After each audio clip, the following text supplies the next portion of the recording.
Too risky?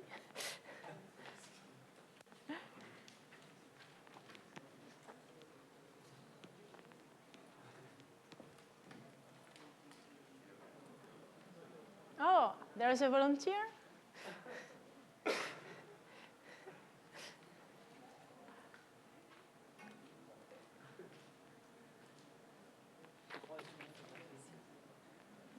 Ouais, bah Gabriel?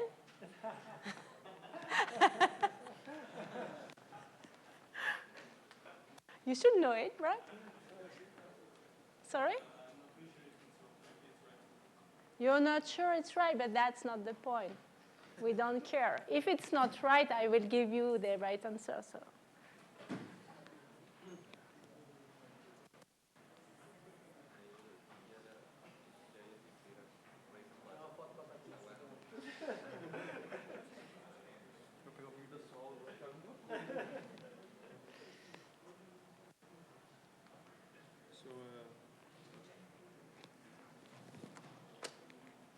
Just the final answer?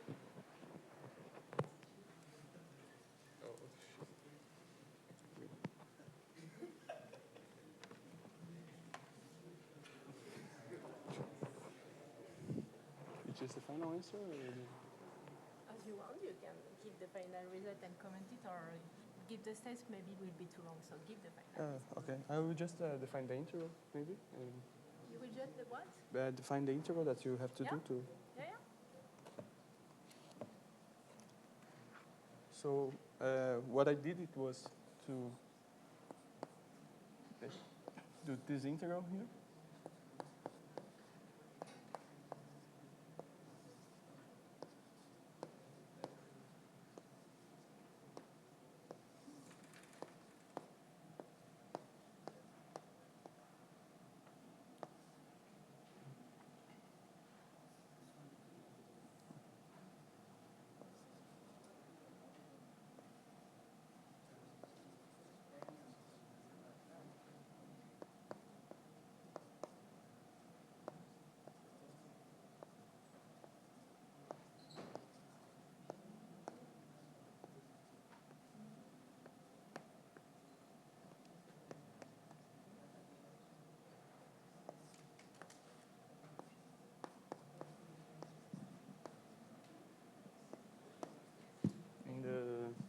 Thomas Farm radius, and these parameters here are all Thomas Farm radius for each axis. Yes, almost. You have one over G in front.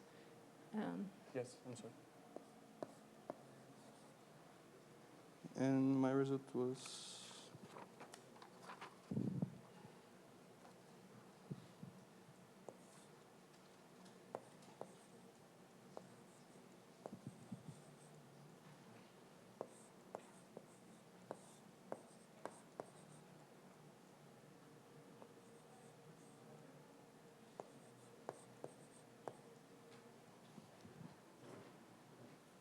oh, it's missing some.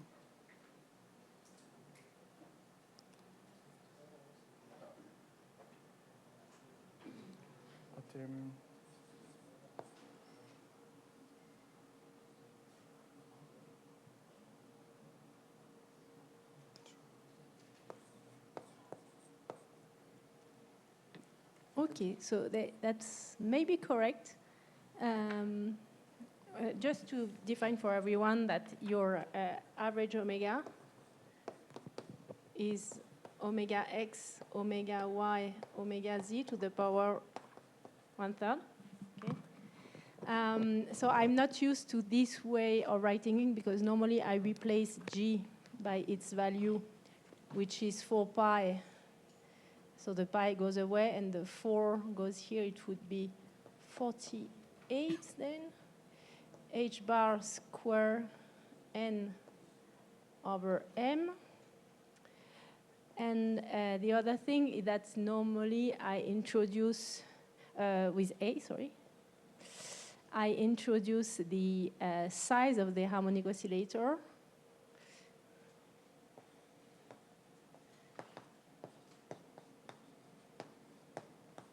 Like that,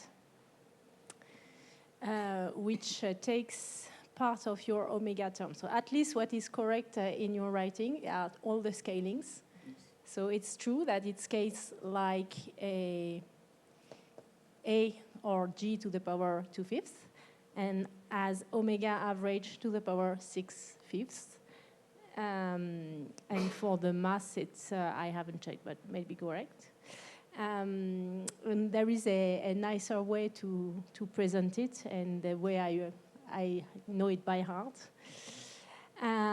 which is that mu 3D is h bar omega average divided by 2, because it is nice to see immediately that it is an energy, times 15 NA over A size of the harmonic oscillator to the power 2/5. And so the way you wrote the integral, you have to be a little bit more careful than what you have done here, in the sense that if x scales between minus x0 and x0, so just to be precise, this x0 that is written here is the Thomas Fermi radius that I have written there. Okay? And here, the point is that if x is some value, then it's not true that y can take any value between minus y0 and plus y0, because x is already something which is non-zero. And the value 1 minus x squared over x0 squared minus y squared over y0 squared minus z squared over z0 squared has to be positive. So if x is something non-zero, then y cannot be y0, otherwise you have something negative. So it's, each time it restricts the integration. And so a nicer way to do the integral, in fact, is to go into spherical coordinates. First, rescale everything with the Thomas Fermi radius, and then go to spherical coordinates, and it's all as a function of r, and the integral is much easier. Yes, no, the second integral is basically not possible to be done in the... Everything is possible with x, y, z, but the limits of the integral become square root of 1 minus x squared divided by x0 squared, and then the integral for z is between minus square root of 1 minus x over x0 squared minus y over y0 squared. So each time you have to constrain the limits as a function of the previous value, which is a bit boring, whereas everything has a spherical symmetry. It's natural to introduce r, phi, and theta.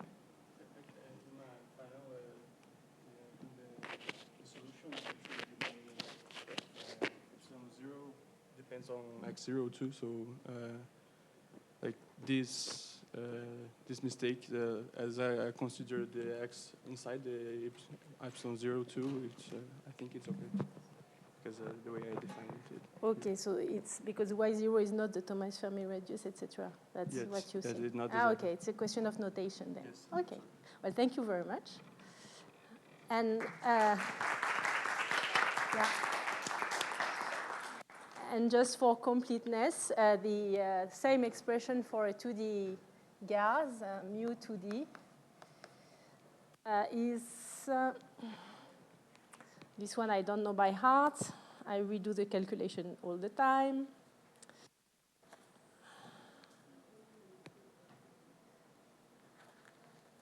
It's h bar omega average square root of ng tilde divided by pi. And so what you see that the scaling with the atom number is different. So in 3D, it's to the power 2/5. In 2D, it's a power square root.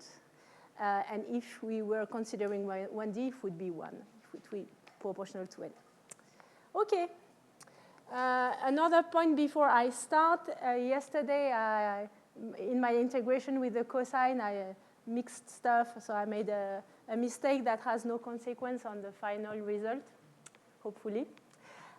So this is the way the integral should be done. There is a Bessel function somewhere. But at the end, the integral is indeed a log. And so we recover the algebraic decay of the correlation function with the distance. Right. So the topic for today is now to look at this transition I was mentioning earlier, the Kosterlitz transition with the BKT mechanism. And so this is section 3.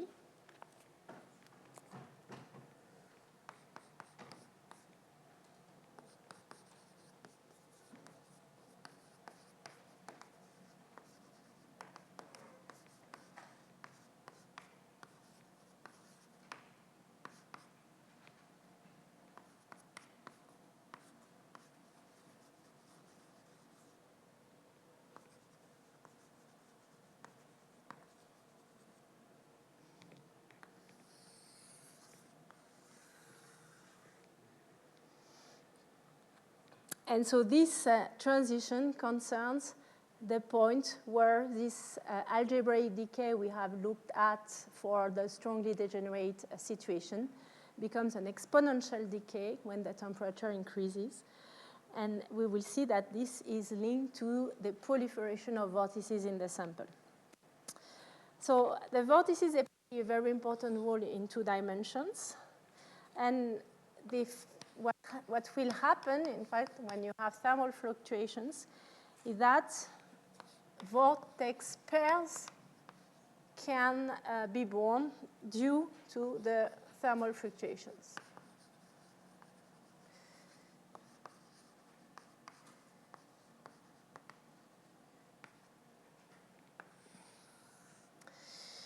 So if we want to understand why this can happen, it can be nice to have a small drawing on what can happen to the wave function when it fluctuates. So the wave function psi has a real part and an imaginary part. Okay? And imagine there are some variations, some smooth variation of the wave function all over the plane. There can be regions where the real part of the wave function vanishes.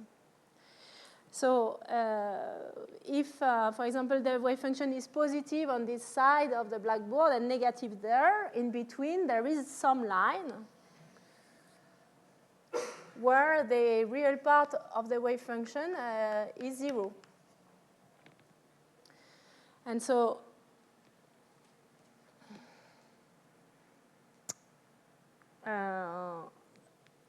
here, the real part of the wave function is positive. And on the other side of the blackboard, it is negative. That may happen. In the same way, the imaginary part also varies smoothly, and there may be regions where it is positive and other regions where it is negative. So, for example, here, there can be a region where the imaginary part is positive, and on the other side, it is negative.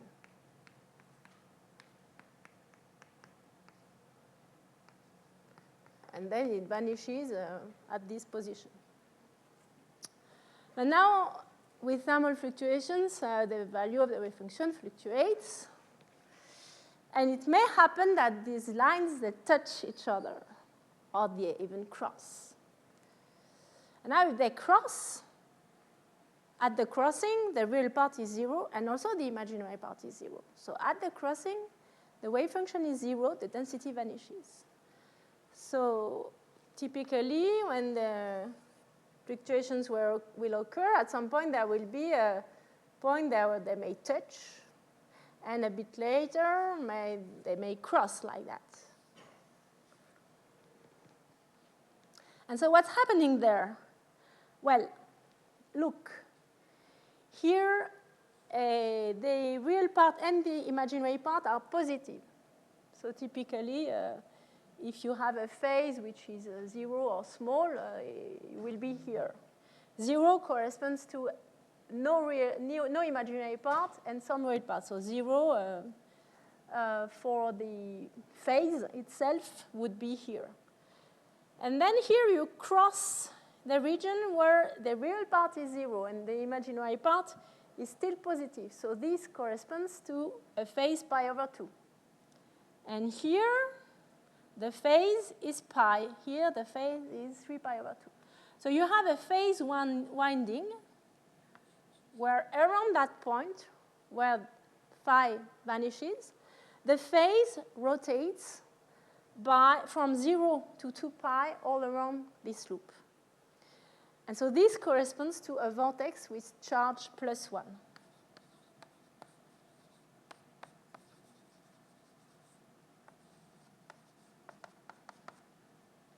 And here what's happening? Well, if I start at the point where the real part is 0 and the imaginary part is positive, so this one corresponds to 0. If I want to have a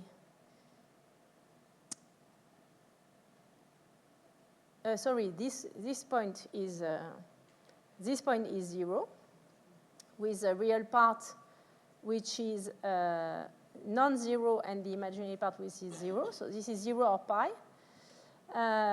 Then if I go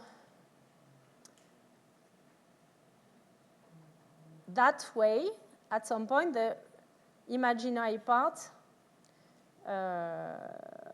the real part, will be positive.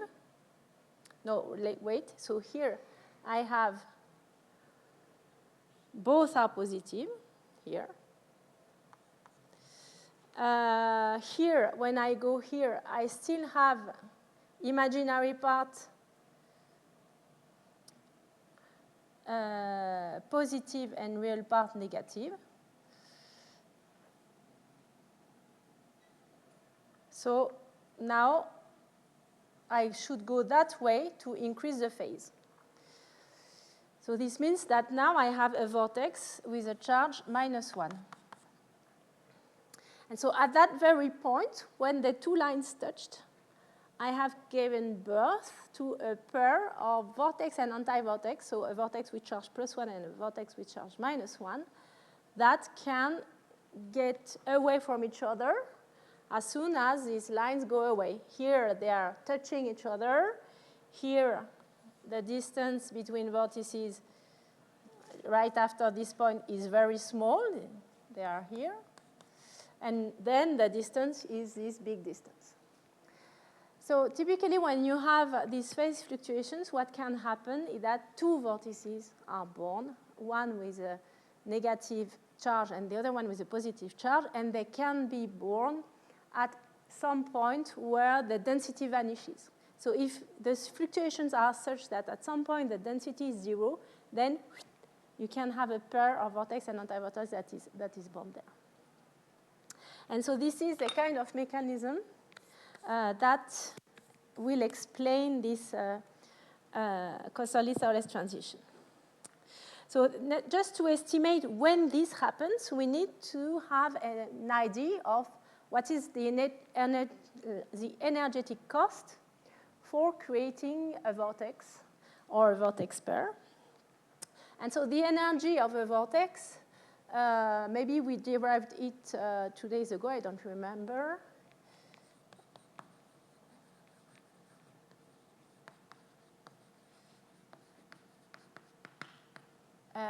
To derive it, it's essentially kinetic energy. So if I take the velocity of a vortex, this we derive, I'm pretty sure. The velocity is in 1/r with respect to the distance to the center. And so the energy for one vortex, or if it is a charge q, there is a q here. So the energy of a vortex with charge q is the integral of 1/2 of mv squared dr in the plane. And so we integrate between some cutoff at small distance, which is given by the Healing length, because inside the Healing length, then their density drops. So we model the density as something that is 0 at 0 distance and has a radius psi. And then we stop the integral at the size of the system that we call R, something like that. And this is n0. So I have to multiply by n0, the density. And so now if I replace, dr would give me the 2 pi r dr. I have 1/2 of m. V squared is q squared or h bar squared over m squared r squared and r dr. So that the 2 go away, one of the m's go away. I have pi n0 h bar squared over m q squared, and the integral of 1 over r, because there is 1 r going away. So this gives me logarithm of r divided by xi. So again, a logarithm. I'm not surprised. It's always like that. For one vortex of charge q, I find that the energy diverges with the size of the system, like logarithm of r. So the larger the system, the larger the energy. And that's because even at infinite distance, it still rotates. And in fact, when there are several vortices, you can also compute now the kinetic energy associated to these different vortices. So with just one vortex, the vortex field rotates around the vortex, like that, the velocity field. But when you have two vortices, then it depends a little bit. If I have a vortex of charge +1 here and -1 there, then this one will create a velocity field like that. And this one will create a velocity field in the other direction, right?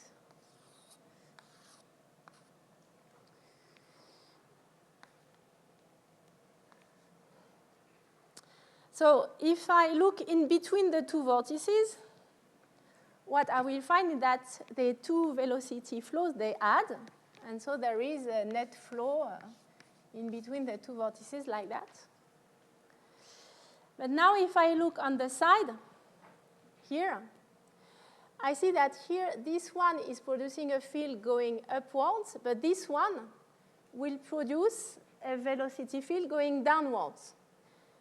As I am far away, it will be a smaller velocity field, so there will be a net velocity upwards, okay? But smaller, because instead of adding, they cancel. And if I look here, now the distance between the two is very small compared to the distance where I'm looking. And so I have basically one in that direction, one in that direction, almost the same size. So the velocity is almost 0. So now it's clear that if I go to infinity, there is no flow. And so there is no divergence of the energy. So having two vortices will have an energy which is lower than having just one vortex. And in fact, you can, when you write exactly what is the expression of the velocity field of one, the other one, you sum, you do the square, you do the integral, so you spend the full day doing your integral.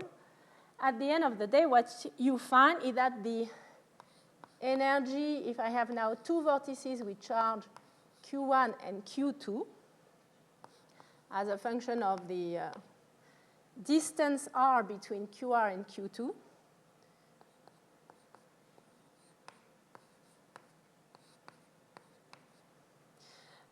scales like pi h bar square n0 over m.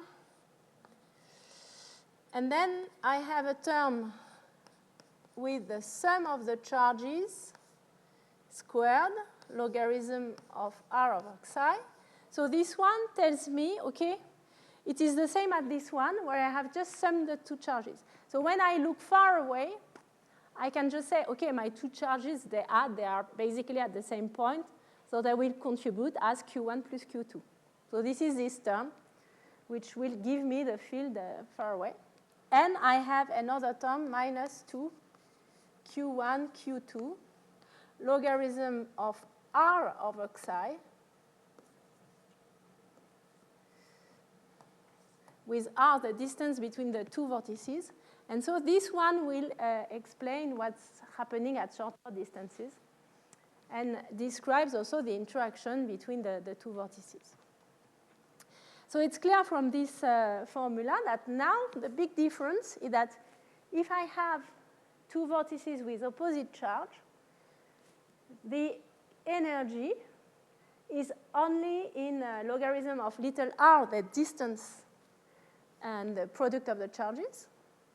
And so the energy is not diverging anymore. And it's much easier now to create such a vortex pair than to create a charge from nothing in the middle of the gas. Okay. And so now that said, we will look at the threshold for this transition triggered by vortex pairs binding or unbinding.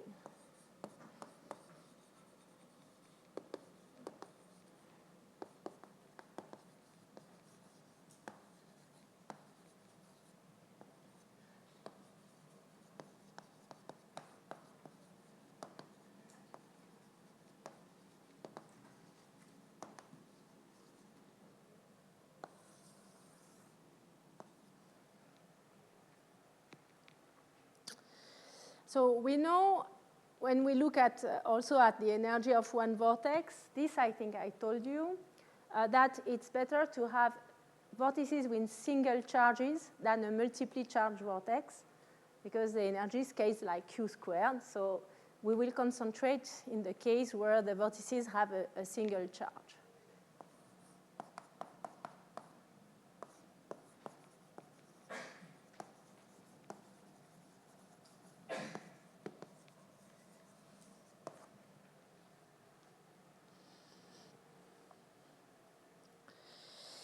And so the idea is to estimate to which point it is energetically favorable to have many vortices around. And for that, we will look at the free energy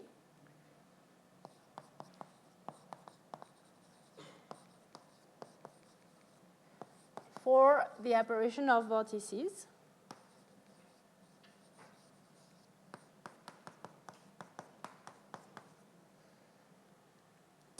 And so if the free energy becomes negative, then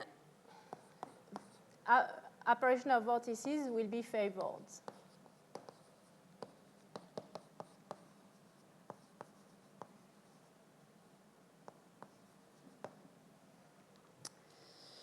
Okay.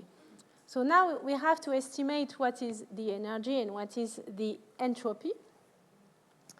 So the energy, we take the energy of one vortex.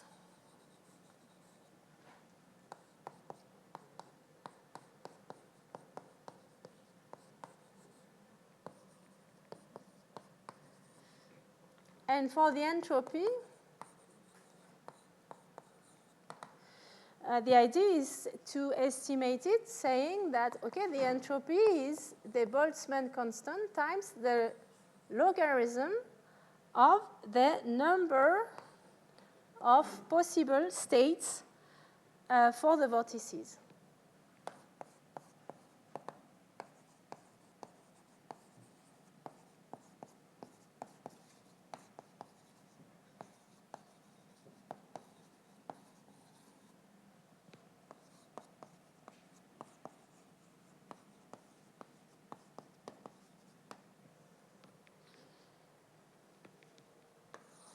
So I will make really a rough estimate. Okay, it's completely crude. Huh? Do not pretend it's theoretically completely correct, but it gives us the right scaling.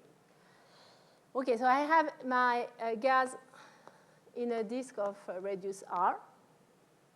And I wonder how many vortices can fit inside. So what would be your guess?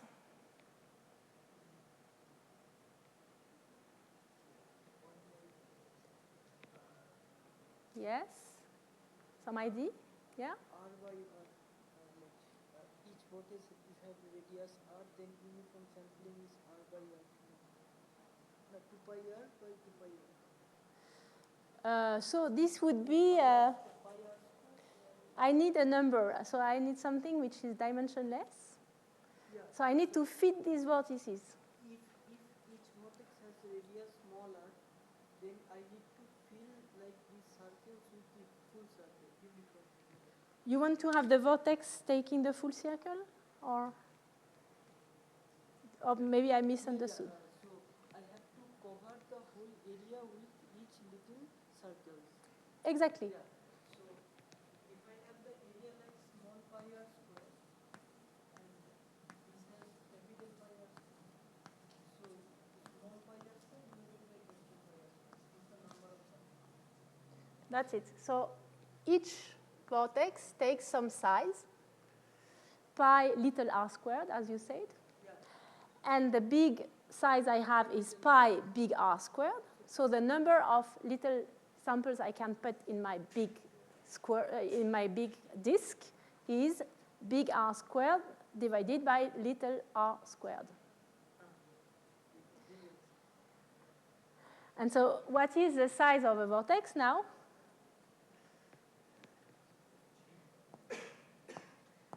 Approximately psi, the healing length. And so the number of configuration I have is approximately equal to r squared divided by psi squared. Okay? So this is what I have to fit in there. And now I will write that the transition happens when E becomes less than Ts. So this corresponds to pi h bar squared over m n0 logarithm of r divided by xi is less than t kbt. And then I take the logarithm of this guy, so it gives me twice the logarithm of r over xi.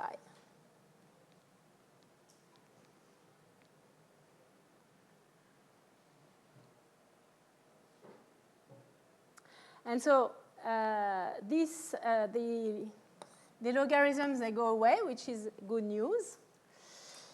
And what I find, if I multiply by 2 and I divide here by kbt, I find that 2 pi h bar squared over m kbt times n0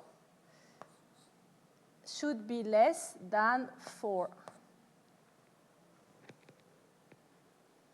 And this is something we meet each day. This is the square of the double wavelength. So n0 times the square of the double wavelength is the phase-space density. So the condition is that the phase-space density should be less than 4 for the vortices to start to proliferate. So we derive the way the one-body correlation wave function decreases in the large phase-space density regime.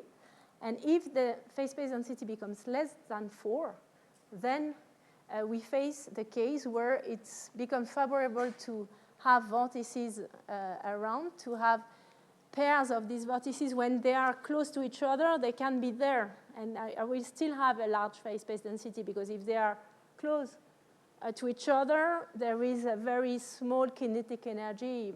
But once they split, they are free, and then they are filling all around this circle, and their energy is much larger. And then we can have this proliferation of free vortices once the phase-space density is less than 4.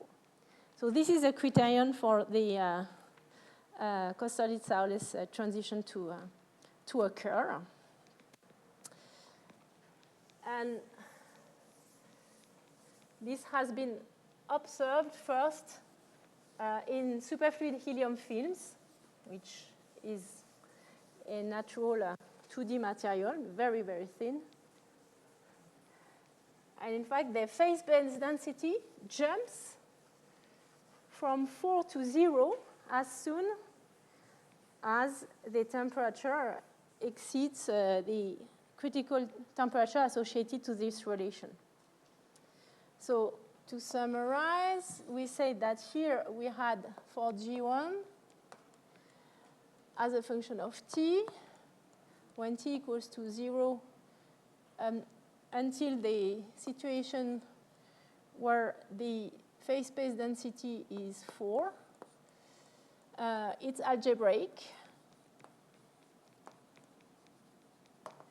with a behavior like 1 over r to the power 1 over d.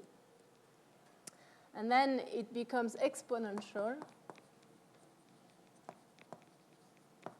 And then Gaussian above the phase space density around 1.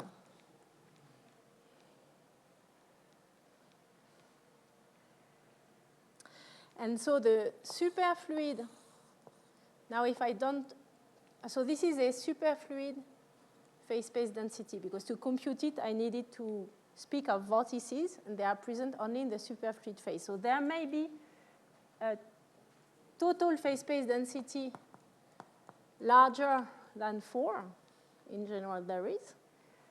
But the phase space density of the superfluid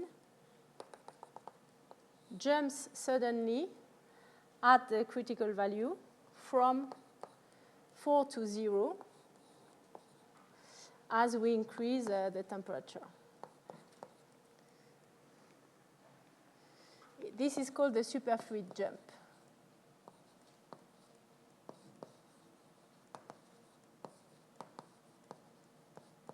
So no, this is a superfluid transition, and below the transition, the superfluid density increases suddenly to 4. So in fact, the value of the phase space density, the total phase space density at this point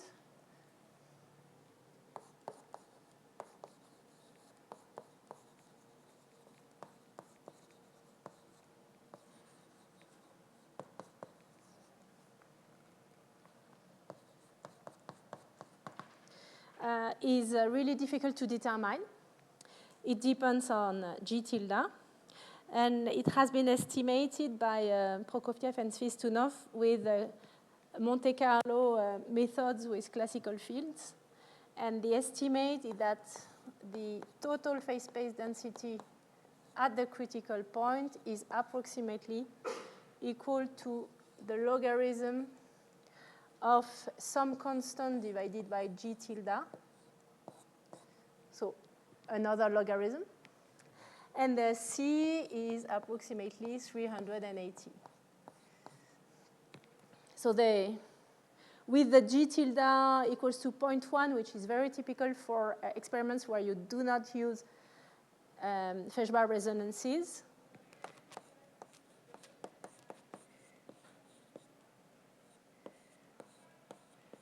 the critical phase space density is on the order of 8.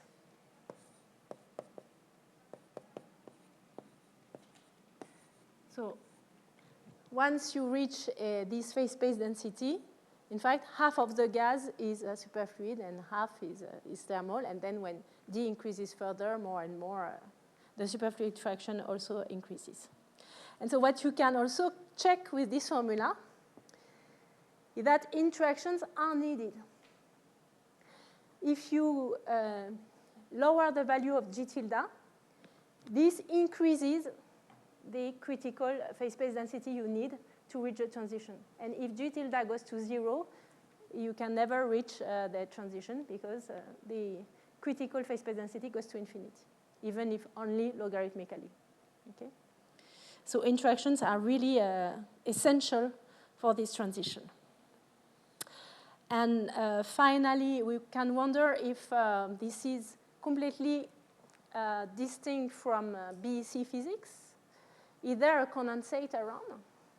And in fact, there is still one in general, so that's something I told you quickly yesterday.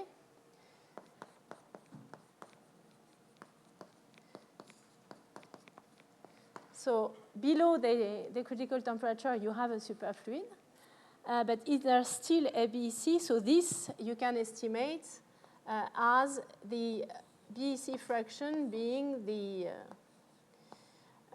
value of the one-body correlation function at the edge of the sample. So R, let's say big R, if big R or big R over 2. And so if you estimate its value at the edge of the sample with D, and D has to be larger than this total critical density. So this is larger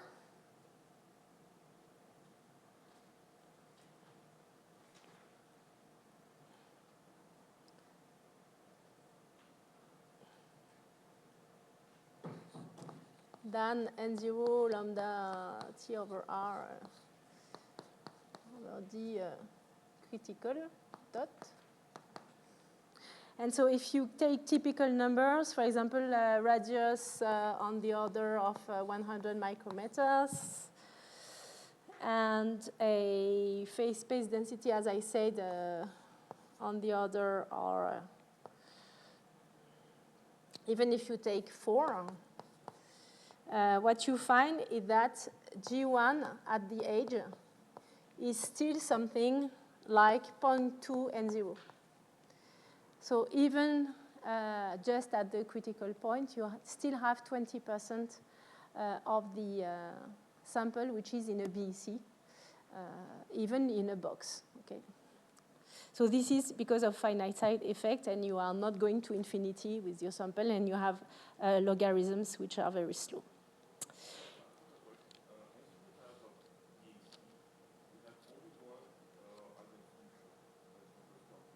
We have only one what? So I can have only 2 vortices in a BC, or I can have how much vortices I want? Here I say BC in the sense that there is some coherence over, for this part of the sample, there is coherence up to the edge. So this is BEC in the sense of the largest eigenvalue of the one-body correlation function with the Onsager criterion. And so still you can have vortices. But you can have a lot of vortices. But to say that you have a BEC, you need to have some phase correlation from one side to the other side. So if thermal fluctuations of these vortices are such that you lose the coherence, then that's what limits the BEC fraction in a sense.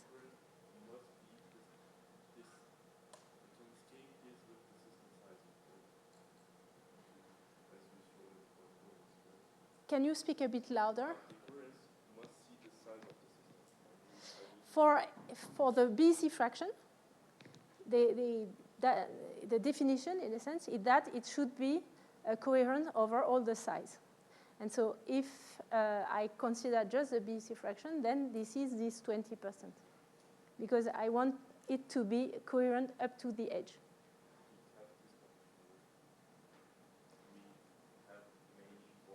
You can have a situation where the full sample is superfluid, but the superfluid fraction is not equal to the BEC fraction.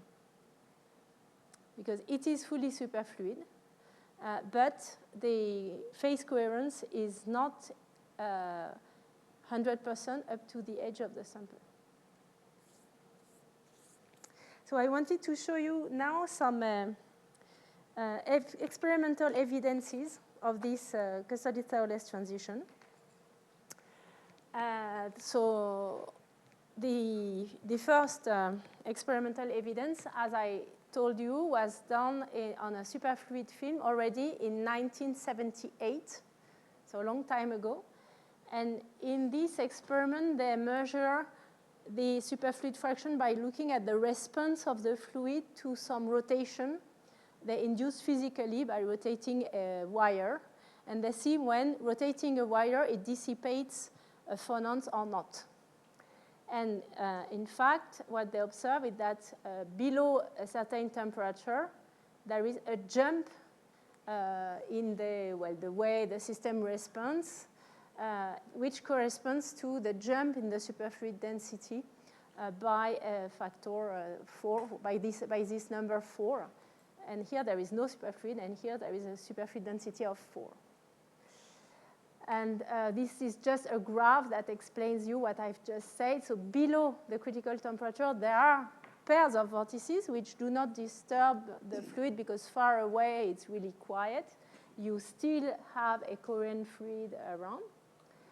And above the critical temperature, these pairs of vortices and anti-vortices unbind and they proliferate freely. And this is what destroys superfluidity. So then after these seminal experiments, many experiments were done in cold atoms. So I forgot to mention that that Kosterlitz, Thouless, and Haldane won the Nobel Prize in 2016 on this KT physics and on topology in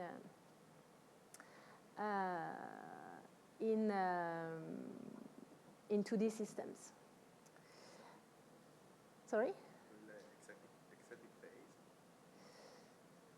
So this I will, okay, so good point. So if you allow me, for those who are strongly motivated, I will give an extra seminar tomorrow at 4 to describe the rotating gases and the vortex lattices and the existence of this exotic phase in this system.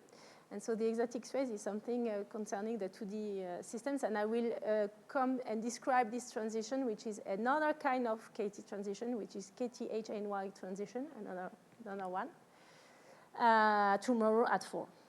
Okay? It will be more seminar-like, less blackboard, more slides. Okay, so about, this is, everything I told you was on uniform gases. And we may wonder, is it still true in traps? Because the first experiment, they were done in traps, not in harmonic traps, not in boxes. And in fact, in traps, what's happening is that you can do some kind of local density approximation. So you focalize on the small size of your sample, where at this scale, the system is uniform, and there, locally, you can decide if the space-space density locally is above or below the critical value for having the KT transition. And so as your density is like that, with the radius that Gabriel told us just before, it means that you expect in the superfluid to have some region where there is a superfluid, and then at some point on the edges, the superfluid jump with no superfluid and only the thermal gas, and you expect something like that in terms of distribution. But still, the physics of the KT transition should be there, and the vortex unbinding mechanism, all that should survive. So the first experiment done with cold atoms was the one in the group of Jean Dalibard in 2006.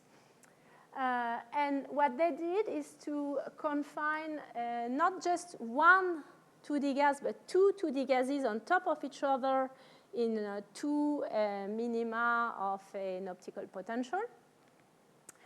And they took advantage of the fact that they have two gases to perform atom interferometry between these two gases. So when they release the atoms, for each plane, there will be a very fast expansion vertically.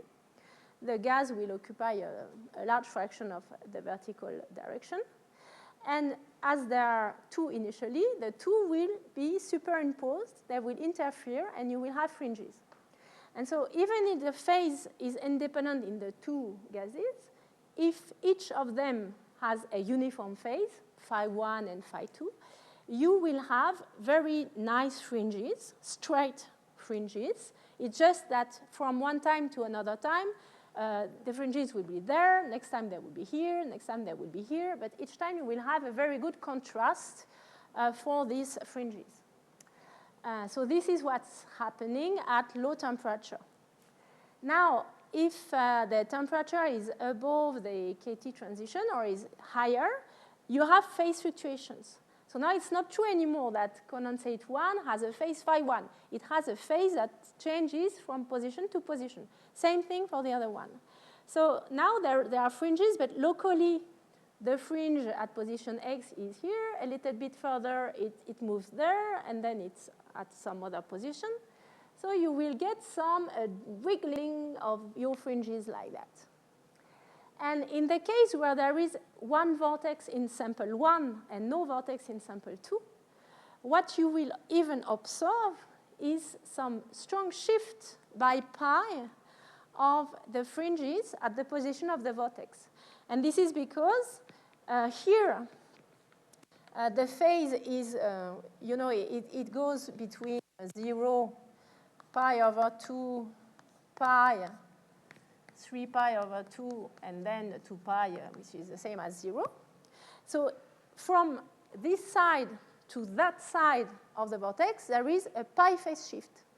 If I interfere this vortex with a gas which has a homogeneous phase, on this side it will see a pi phase, and on this side a 0 phase. So this explains why when you have a vortex, you have this situation.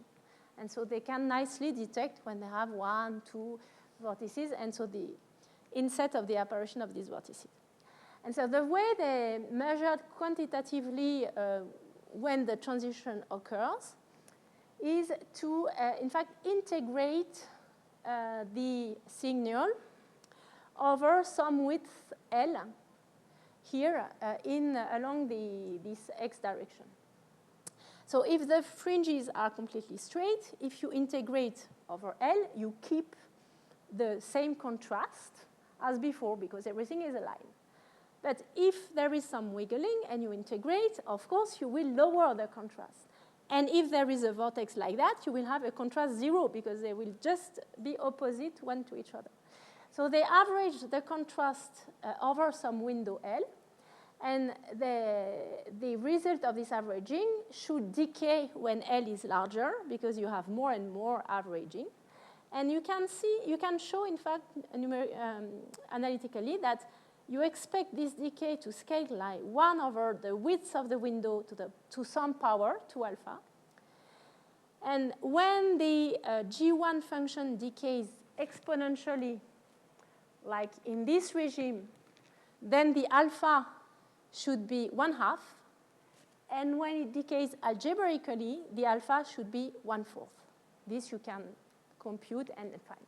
And so they plotted the alpha they find for their sample as a function. So they did not have a proper measure of the temperature, so they plot it as a function of the contrast of the full image when they do not average. And what they find is that indeed, they have a jump between 1/2 and 1/4 as the temperature is lowered and the contrast increases.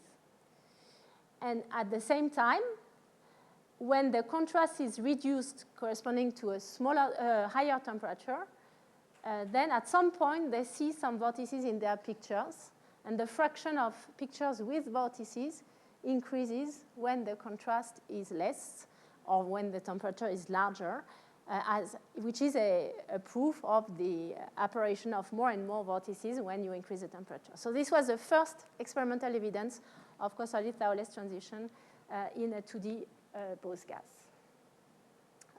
with cold atoms.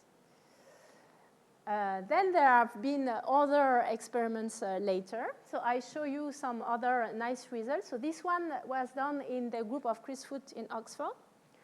And so they also have a way to prepare two samples on top of each other, which is a different technique from optical lattices. They rely on adiabatic potentials with radio frequency and magnetic fields.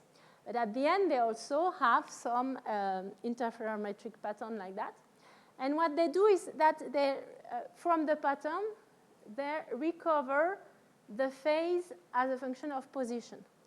And so just to explain also, because it can be complicated, they start with a 2D gas, they expand, so in principle, they have a full sample like that. So X, what does that mean? And so the answer is that from the full sample, they extract a tiny plane by shining the repumper laser necessary for imaging only on a narrow range. So they make a cut in the cloud, and then they are left with just one direction corresponding to the initial cloud in 2D, which is the X direction. And then point by point, they measure where is the phase. So here, there is a maximum here, but if I put a straight line, then the maximum has been shifted. It goes down and up. And so this is what they measure here, point by point. They reconstruct the phase. And they measure the phase correlation, G1, directly in this way. Okay, is there some correlation between this point at X and that point at X plus X prime? Yes, no. So this they see in this correlation matrix. And so if there is some phase correlation between this point and this point, there should be some signal out of the diagonal in this plot. So this looks at the correlation between the phase along X and itself, in a sense. Okay? So if there is no correlation and it does like that, then there is a link of the phase only with the position X and itself. But then if there is some phase coherence, then you should have some correlation even if you are away from the diagonal. And so what they plot here is the correlation function as a function of this distance x between points. So this red point here corresponds to 0 distance, so when you look only at the diagonal. The blue point corresponds to this region where you go a little bit off, and the green point to that region where you were away from the diagonal.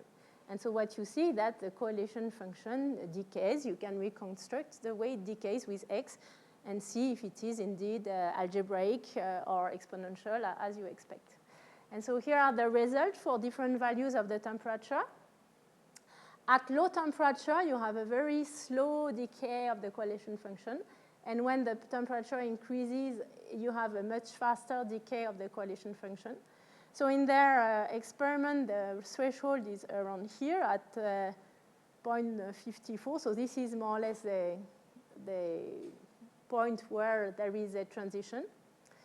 And they can even reconstruct the same kind of exponent as in the case of Jean Dalibard. If you fit with 1 over L to some power 2 eta, the exponent eta can be recovered from the data, and you can fit it with a fully Monte Carlo calculation of what you expect, and this fits really nicely and is another example of the good understanding of the KT transition is in 2D gases.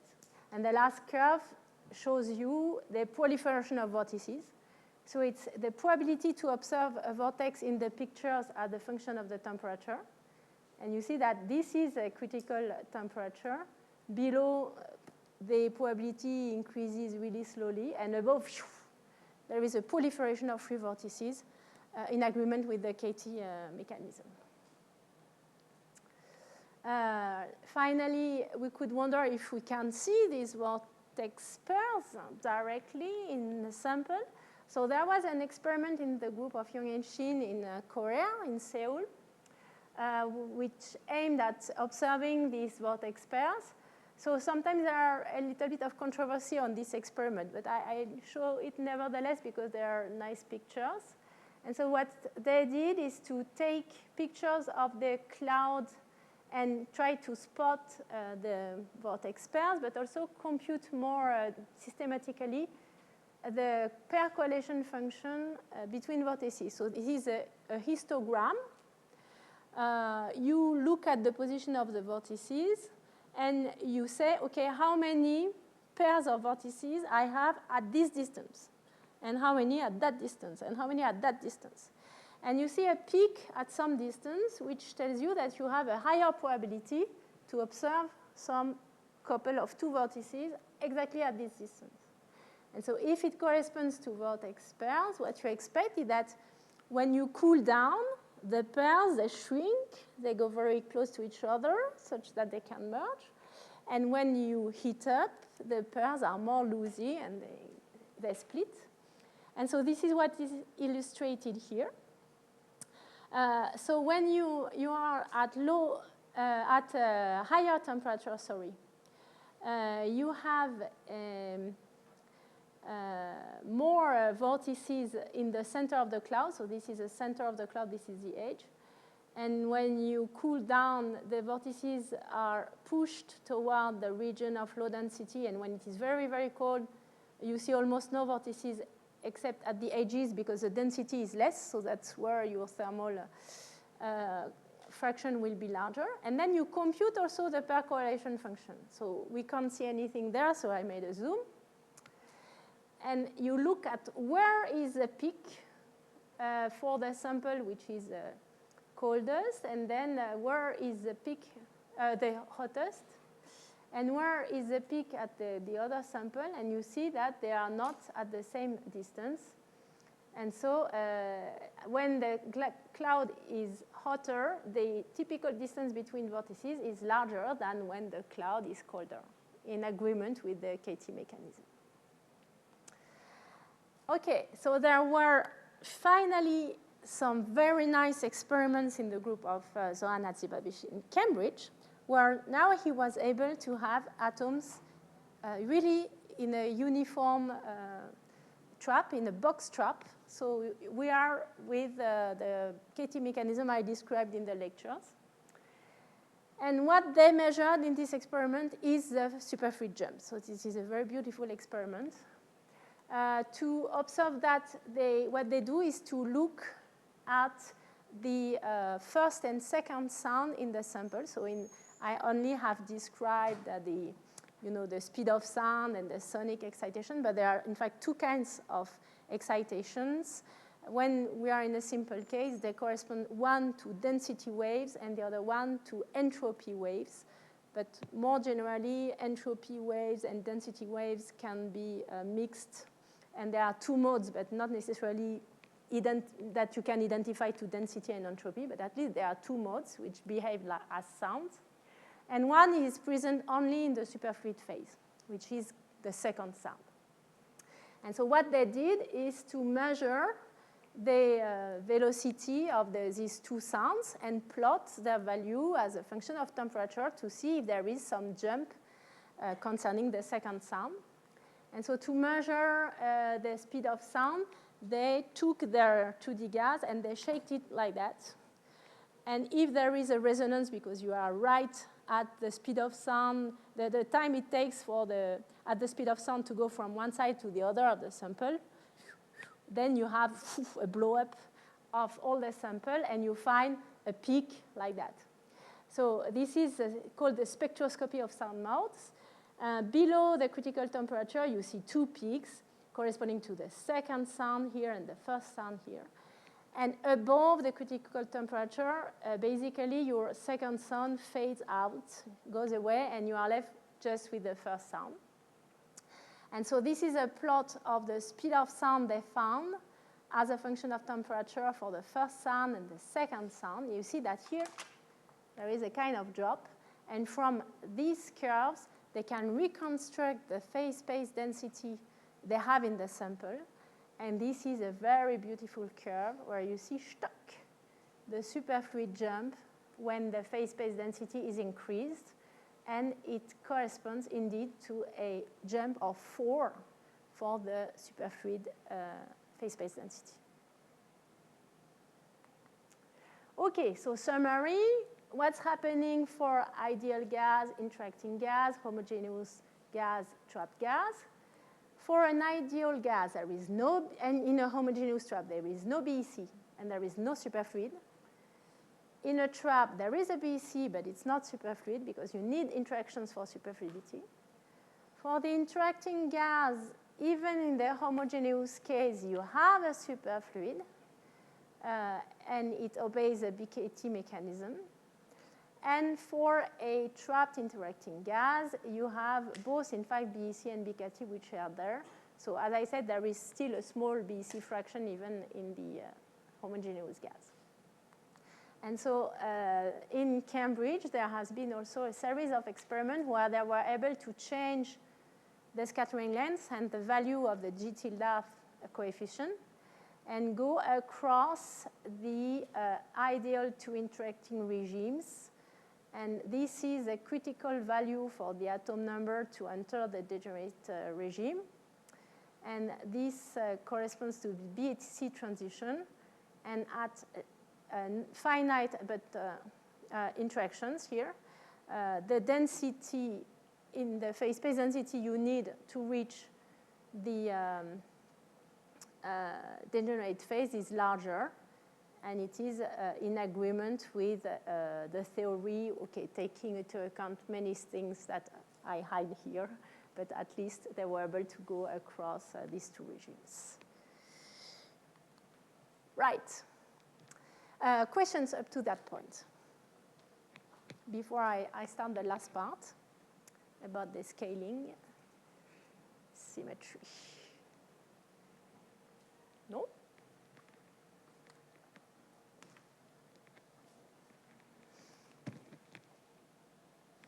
Okay.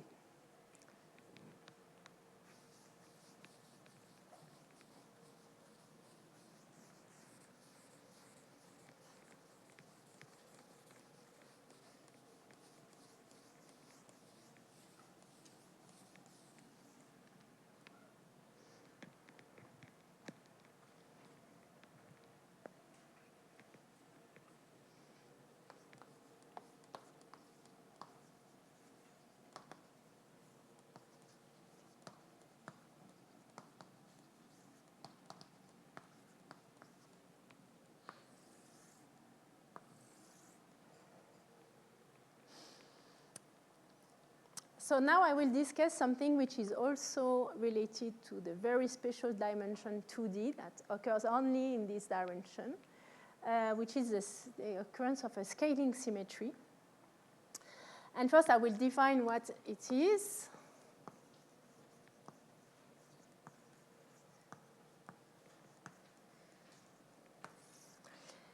Basically, the idea is that when you dilate the system by some factor lambda, you can recover exactly the same properties if you do some similar scaling on time and energy.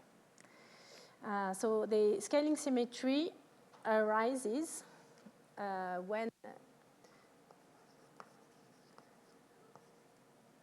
you do the change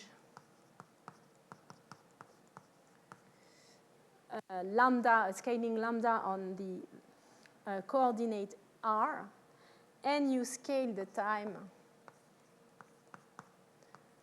by lambda squared, then the energy scales like 1 over lambda squared. So that you have the energy, a system with lambda r and lambda squared t, which is equal to 1 over lambda squared, the system at r and t. And so this lambda squared is related to the fact that when you have a time derivative in the Schrödinger equation or in the Gauss-Pitevsky equation, the time derivative will go below, and so you will have a 1 over lambda squared, which is the one you expect to have in the energy. So this is why the time has to scale like that. Okay, so when is it true, this scaling? So first, we can remark that this is true for kinetic energy, always.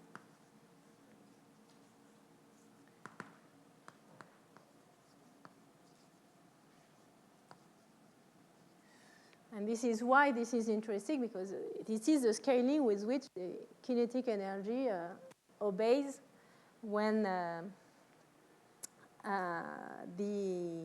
when R is increased by lambda and T by lambda squared. That's because the velocity is dr over dt. And so this means that this one will behave, if I take dt prime r prime, the dt prime is a derivative, so it will be 1 over lambda squared. And the r prime, I multiply by lambda. So it's the previous velocity divided by lambda. And as the energy is in v squared, it means that it will scale like 1 over lambda squared. So this is correct for the energy. So this is for classical mechanics, but this is also true for quantum mechanics.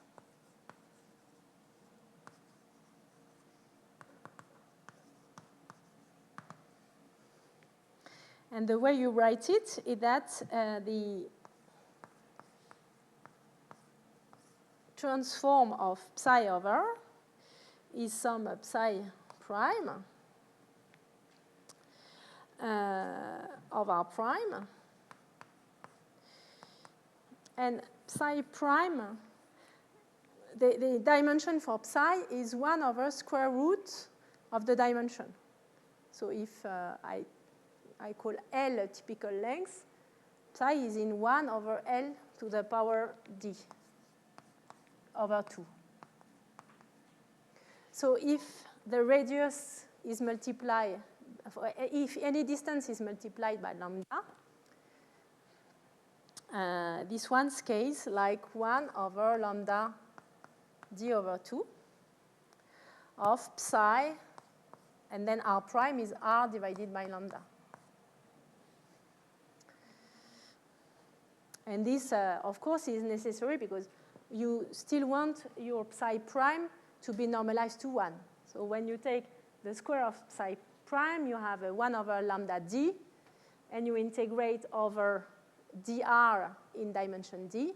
It gives you the lambda factor for r to the power d, so the two lambdas, they go away. So this you can check, that dr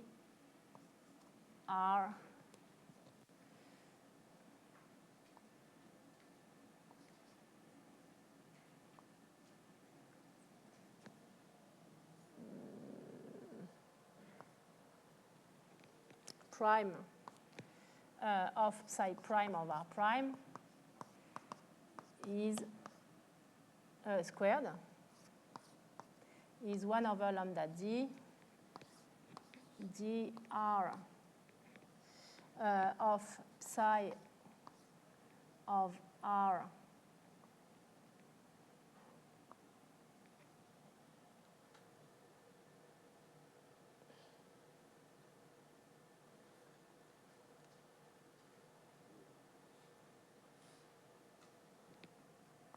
over lambda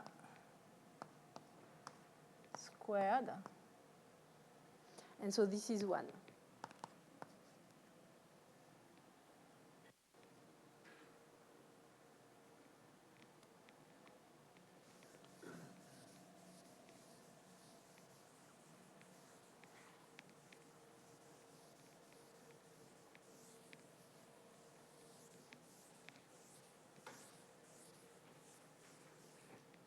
And the kinetic energy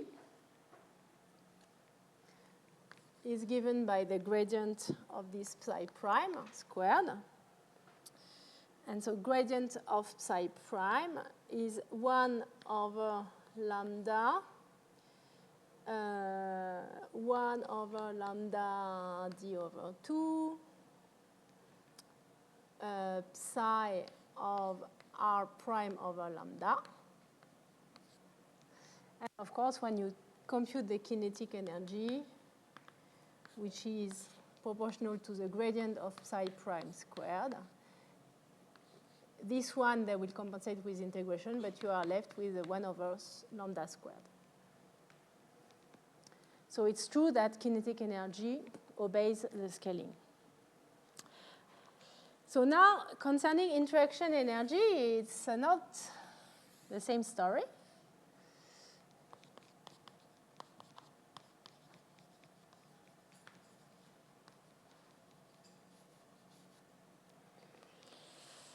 For example, if I take the interaction under the form I have chosen for the Rospitevsky equation, some g times delta in the dimension d of R. Delta is 1 over a volume, okay? And so when you change for v prime of R prime, you need to have 1 over lambda to the power d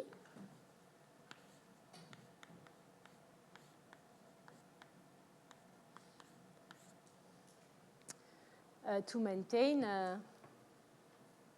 to do the scaling, to maintain the fact that this one is in 1 over R to the power d. And so now you see that it depends on d. I want an energy to be in 1 over lambda squared. But this is true for d equals to 2, but this is not true for d equals to 3 or 1.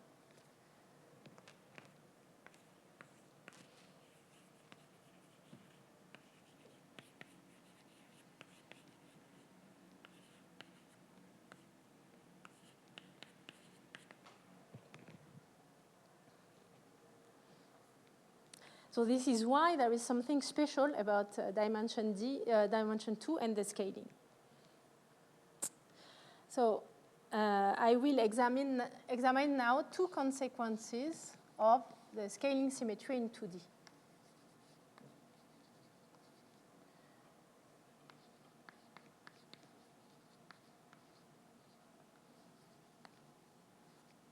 And the first one is a monopole mode.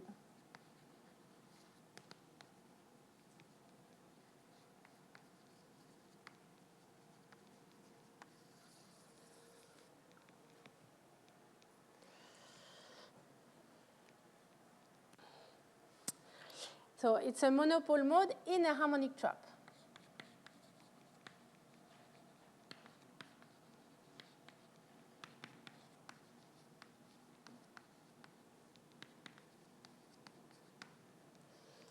So this guy here scales like lambda squared and not like 1 over lambda squared. So we may wonder if we will have some problem.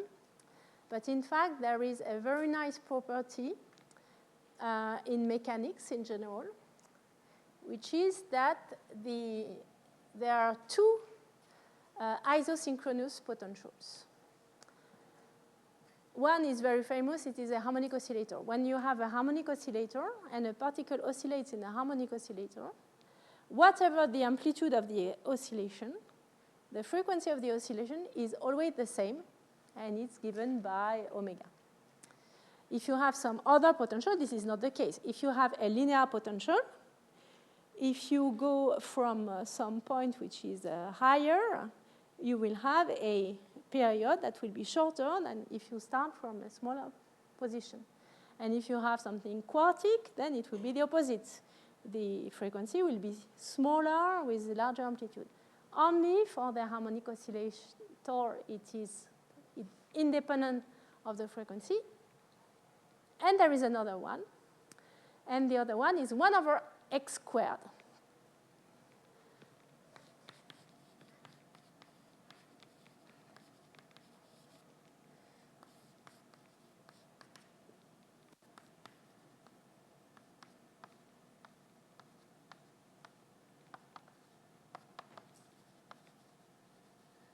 So if I wanted to be a potential, I need to put some omegas, but anyway, this guy, this potential here,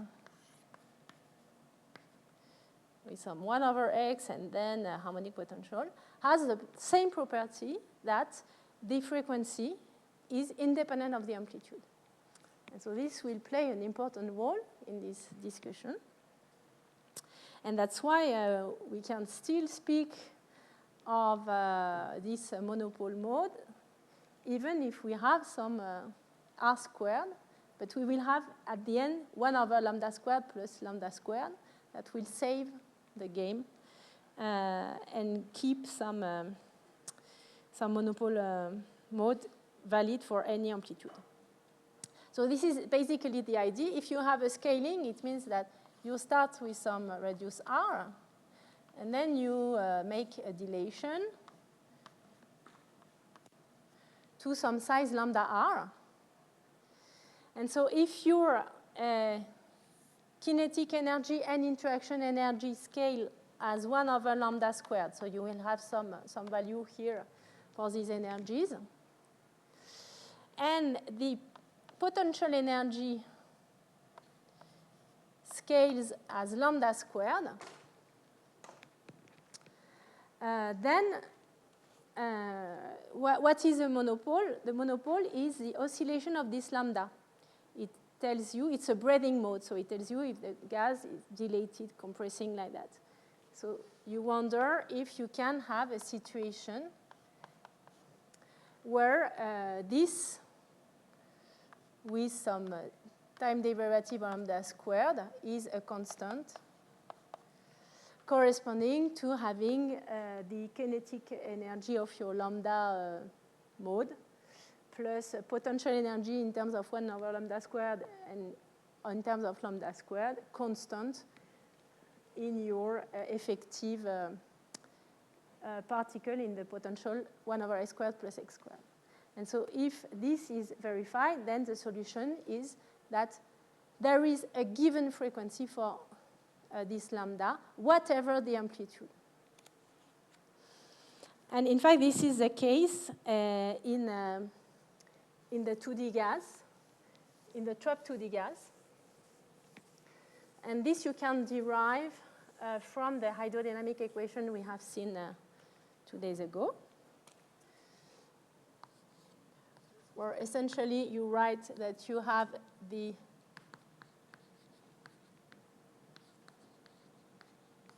continuity equation and the Euler equation.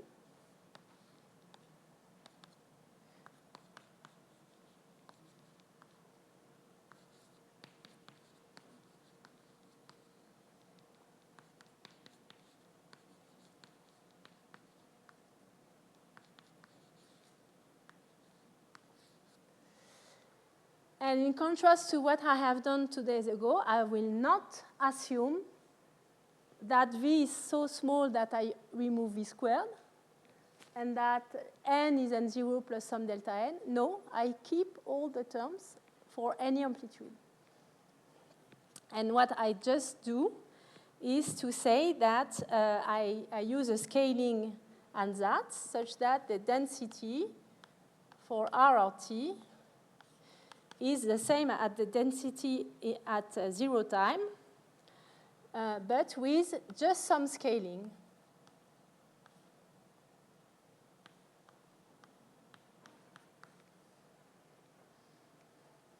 Sorry, there is no time because it is the initial, c'est R sur lambda. It is just the same as the initial density, but scaled by lambda. And so this is the assumption, and all the time dependence goes into the lambda. Okay? And so if I use this expression, the velocity, you can show that it is expressed in terms of lambda as lambda dot time derivative over lambda times r. If you plug this ansatz into these equations, what you find is exactly the the solution I was mentioning, what you find is that second derivative of lambda plus omega squared lambda minus 1 over lambda cube should be 0. So this you can multiply by lambda dot and integrate. And this will give you lambda dot squared plus omega squared times lambda squared plus 1 over lambda squared is equal to a constant. Exactly this equation here. And so what you find is that lambda of t oscillates at a frequency which is independent of the amplitude. And this frequency is a monopole frequency, is equal to 2 omega.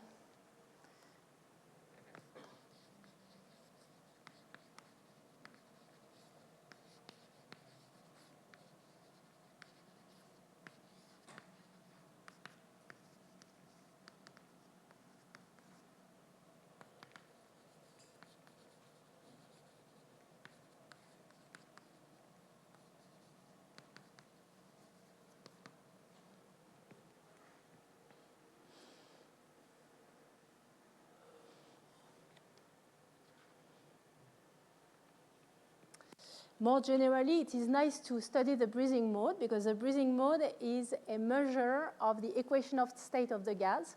You see how much the gas responds when you compress it, and this depends on how the chemical potential depends on the density.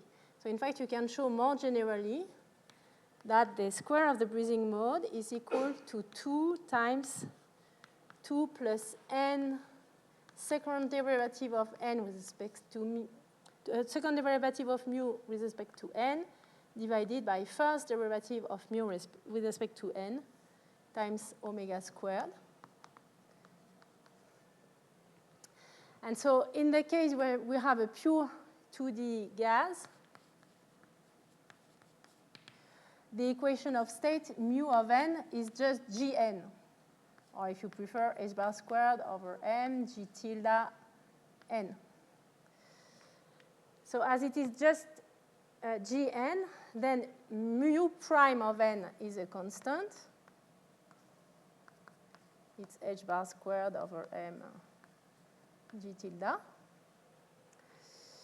And mu second of n is 0.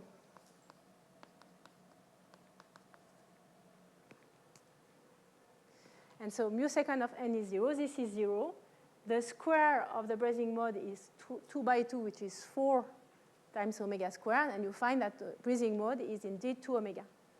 And now if you consider instead an oblate 3D gas, and you look at the 2D mode, so what it means is that now you have a gas which has a non-zero transverse size, and you still have some Thomas Fermi profile along Z with some Thomas Fermi radius, RZ. And so if you look at that, you still have some 2D mode, but it's not true anymore that if you look at the chemical potential for the 2D gas, so it means that you integrate over Z and you compute the chemical potential you would have if you forget about the third dimension. Now it's not proportional to n. Because if you have more atoms, it's true that they occupy a larger size horizontally, but they also occupy a larger size vertically.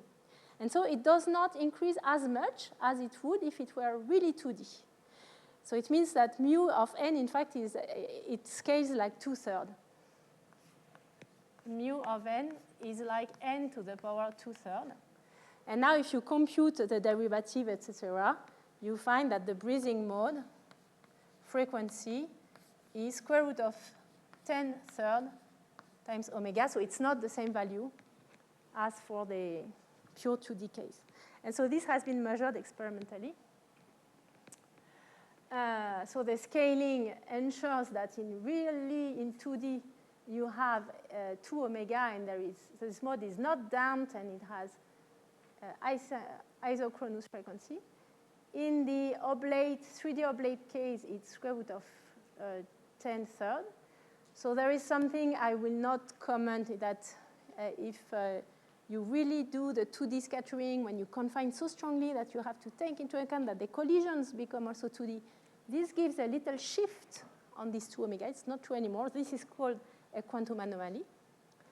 But this is a measurement performed in my group by Karina Merlotti, who was a Brazilian student who did her studies at USP in San Carlos and then came in France for her undergrad studies and her bachelor and then for her thesis.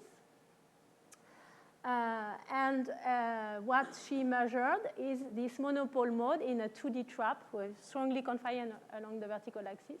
And you see that it lasts for very long because on the scale we can do the experiment, we see absolutely no damping to this mode. And she also measured the frequency as a function of the number of atoms. So the more atoms you put, and the less you are 2D because you start to occupy the transverse direction modes. And at very small atom number, it's very close to 2. And when you increase the atom number, it shifts a little bit. And this would be the limit where we have so many atoms that it's 3D now, and it's 3D oblate. And this is the square root of 10^3 limit. So we are a little bit in between these two regimes. So she was able to see the effect on the of the transverse dimension on this monopole mode. Okay, and this I will comment just later because I have not discussed it before. So let me just tell you a few words on the blackboard and then I show you the graph. This is the last point, which is the equation of state of the 2D gas.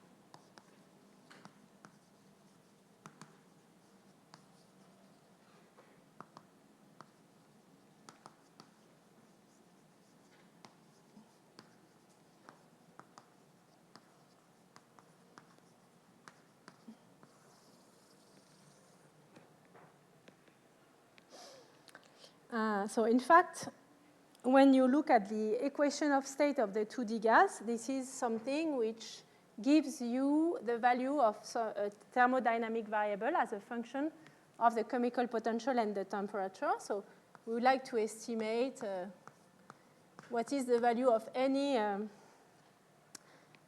thermodynamic variable.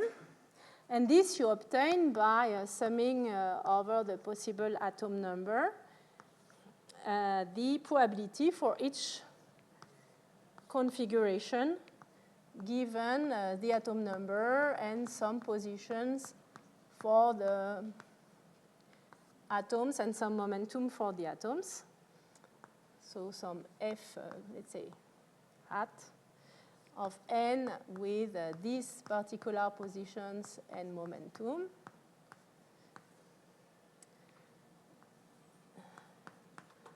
And a sum that goes over all atoms for all the positions and all the momenta.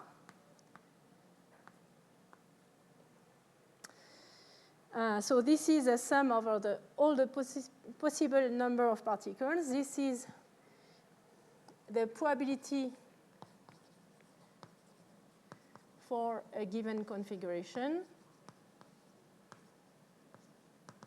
This is the value of our parameter for this configuration.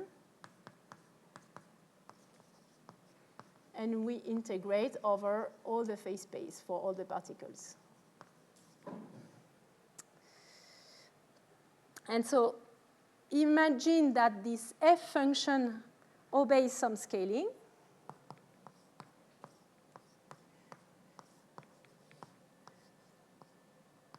Lambda rj 1 over lambda pj gives is equal to 1 over lambda to some power that I call 2 nu of the same function for n rj pj.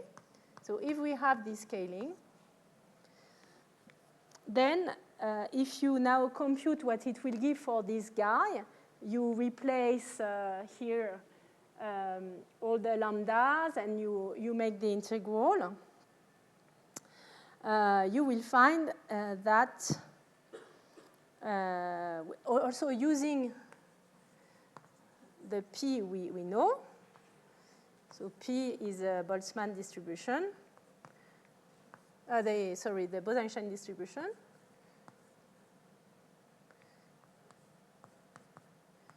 So the energy for n particles at position rj's, pj's, minus mu minus 1. So this is the P I have. So if I have a scaling law for E, then I will get for F of 1 over lambda squared mu and 1 over lambda squared T, the value 1 over lambda to the power 2 nu F of mu and T.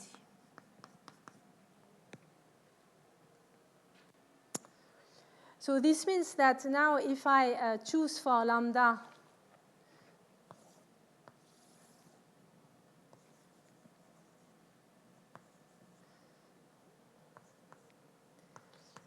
lambda such that lambda squared is T over some temperature, any temperature, I replace here, I will find that, in fact, F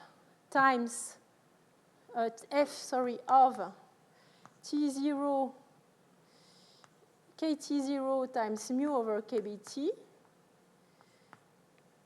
and something now that does not depend on T anymore is equal to T0 over T to the power 2 nu F of mu T.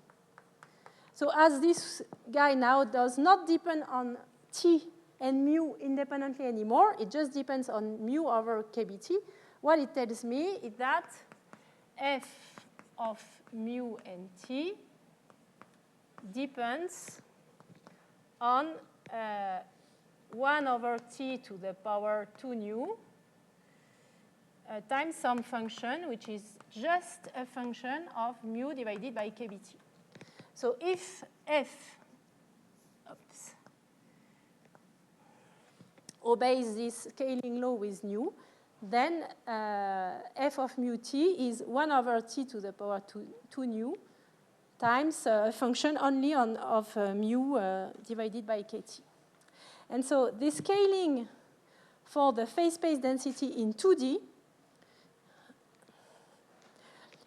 it's given by how much the density scales when we scale R, because T is just the temperature, it does not scale. So the phase space density scales like the density, and itself, the density obeys the scaling law as 1 over lambda to the power, the dimension.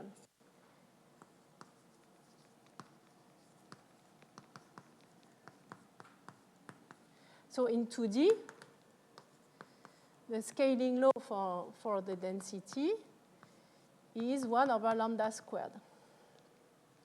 So if you want the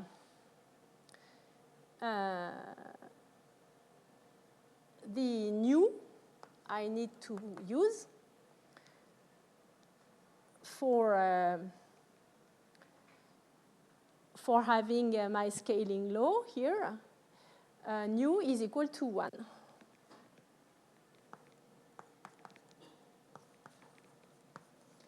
So now, if I look for the phase space density for some mu and t, what it tells me is that it will scale like the density. So the phase space density is n times the density. It's lambda double F squared times the density. So it's h bar squared over 2 pi m kbt times my function for the density. So maybe I write it before. So n of mu and t is 1 over t to the power 2.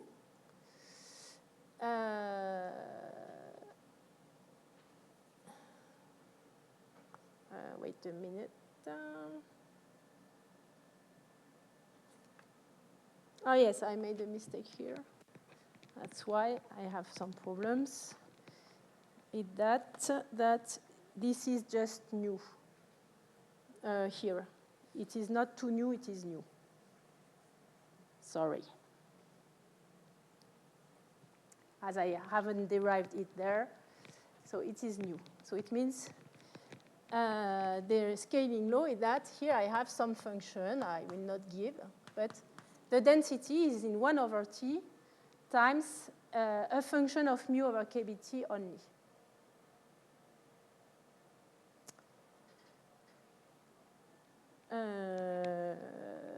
Blah, blah, blah. No, of course, it's t.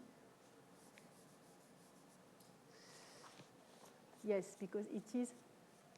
What did I do?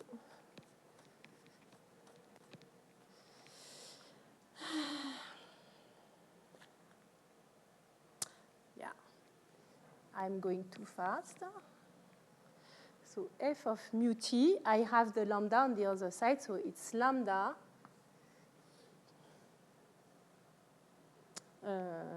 Yes, it's lambda to the power nu. So the temperature is in nu, yes, because it's lambda. Yes, and when I put it on the other side, now it's t to the power nu. Yes, now it's correct.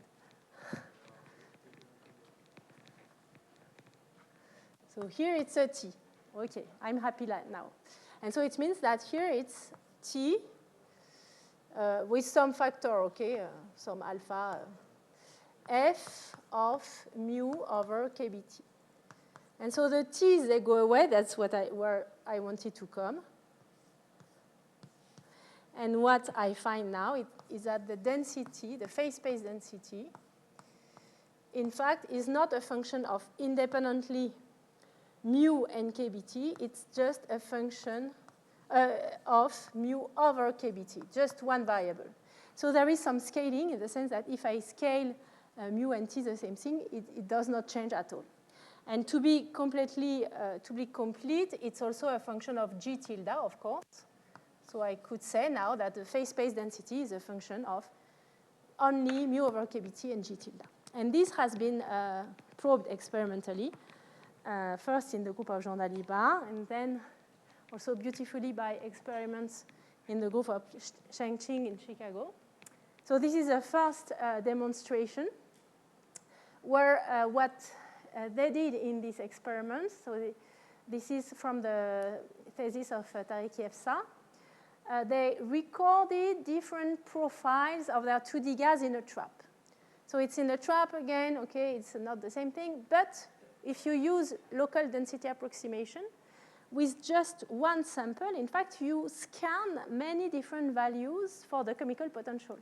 What you say that if I look at a piece of my gas, there is some density corresponding to some chemical potential, and I can look at a given temperature what phase space density I have for this chemical potential. And I go a little bit aside. Now I have another density, so another chemical potential and another phase space density. So if I record the shape of the gas, in fact, I have some information on the equation of state as a whole, because it's just as if I was doing many, many different experiments with many, many different densities or chemical potential. So with just one profile, then if you apply this transformation, you can reconstruct the equation of state with the phase space density as a function of mu over kBt. And this corresponds to the transition from the thermal gas to here the superfluid BKT gas, where the profile becomes a Thomas Fermi profile. And so from different samples, you see that they did the same thing at different temperatures. So you have different shapes, but once you rescaled the chemical potential by the temperature, all these different curves, they all collapse on the same graph, which only depends on mu over kBt and not independently on mu and kT. So these experiments were done with a weak interaction constant 0.1. And for this experiment, the critical density was 8, critical phase space density, which corresponds to a critical value for mu over kBt of 0.16. And the same kind of experiment were done also in the group of Chengqin, where he has access to some Feshbach resonance. It's with cesium. And so what he can do in addition is to redo this scaled graph. So this is the same thing, okay? The same as this one here, where you scan mu and you look at the phase space density. But now for different values of the interaction constant G tilde.